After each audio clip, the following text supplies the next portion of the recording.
The NFL draft happened last weekend, and it's safe to say that there were a lot of surprising things that happened. The Chicago Bears having 2 picks in the top 10, 6 quarterbacks were picked in the top 12, and 23 of the 32 picks in the first round were offensive players. That's just the tip of the iceberg, because so many questionable things happened that I'm here to go over.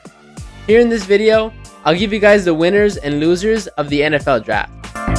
Before I get into it, I want to get some honorable mentions in. Some teams that I feel did good in the draft are the Vikings, Chiefs, and Lions. The Vikings got their quarterback of the future in J.J. McCarthy and a great pass rusher in Dallas Turner, while the Chiefs got the next Tyreek Hill and Xavier Worthy, and the Lions got corners Terry and Arnold and Ennis Rakestraw, helping their secondary that was lacking last year. Some teams that failed in the draft were the Patriots and Titans, 2 teams with top 10 picks in this draft.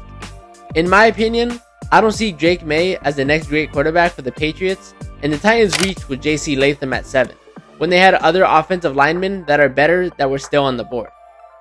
The first winner of this draft is obviously the Chicago Bears. The Bears finished last season with a 7-10 record, with their defense being one of the best in the league. With that record, you would expect them to have a draft pick in the double digits, but it couldn't be further from that. Not only did they have their own pick at 9, they got the Panthers' first round pick this year, which ended up being number 1. They picked the consensus number 1 pick in Caleb Williams, who I think is going to be one of the best quarterbacks next season, and paired him with the 9th pick Rome Odunze. Me personally, I thought the Bears should have picked up tight end Brock Bowers with that 9th pick, but Odunze is nothing to slouch at. So now the Bears go into this season with Caleb Williams at quarterback, DeAndre Swift at running back, DJ Moore, Keenan Allen, and Rome Odunze at wide receiver, Ahmed at tight end, and the same dominant defense from last season. This team is destined for greatness this season. Mark my words. The first loser on my list is sadly my favorite team, the Las Vegas Raiders. Last season, their defense was their bright spot, even though they ranked 15th in yards allowed.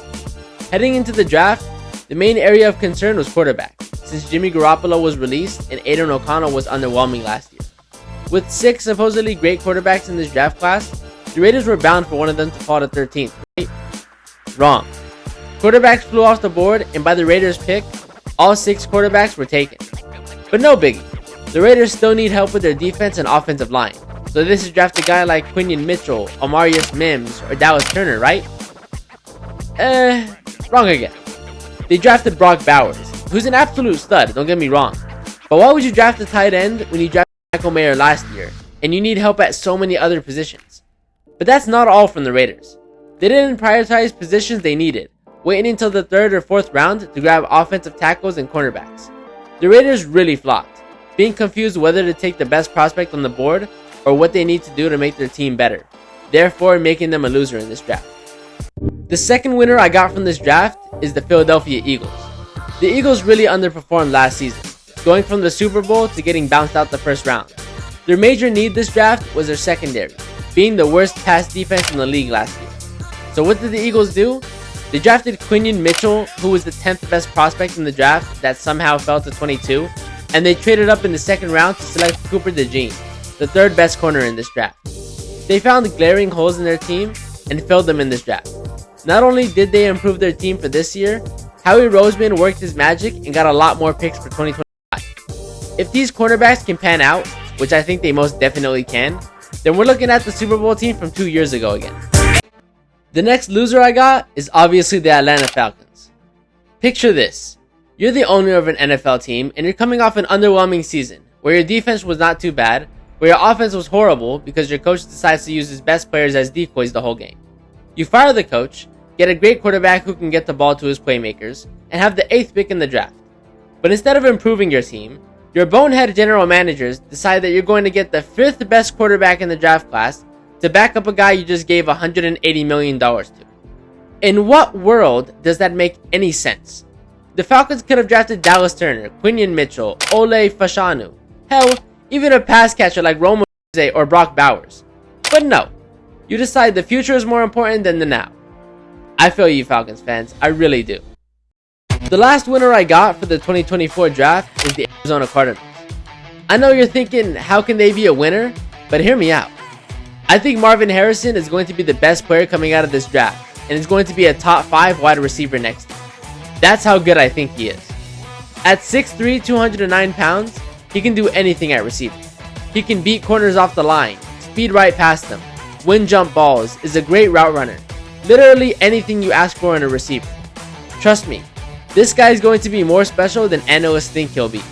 But one pick doesn't win you the draft. So they went ahead and got defensive help from edge rusher Darius Robinson and corner Max Melton. Both solid picks. Then they selected running back Trey Benson, who I think is the best running back in this draft class with his speed and catching ability. The Cardinals got help for Kyler Murray on offense and some pieces on defense, so I got them as a winner in this draft. The last team I got as a loser in this draft is the Denver Broncos. The Broncos had a disappointing season last year after having Russell Wilson in his second season and Sean Payton's first year back from retirement. Management finally had some sense knocked into them and they released Russell Wilson. So the Broncos tried so hard to find their quarterback of the future and are praying they found him. Drafting Bo Nix at number 12 was a stretch, and every team knows that. Nix's play at Oregon was highlighted by checkdowns, not being able to throw the ball deep. But the Broncos think they can turn him into the next Drew Brees, which I highly doubt. Now listen, do I think Bo Nix can be a good quarterback in this league? Yes, I do. But I see him more of a Derek Carr than a Drew Brees, and you don't draft Derek Carr with the 12th pick. So for that, I got the Broncos as losers. Let me know what you guys think in the comments. All that being said, I hope you guys enjoyed the video. Please like and subscribe, and I'll talk to you guys later.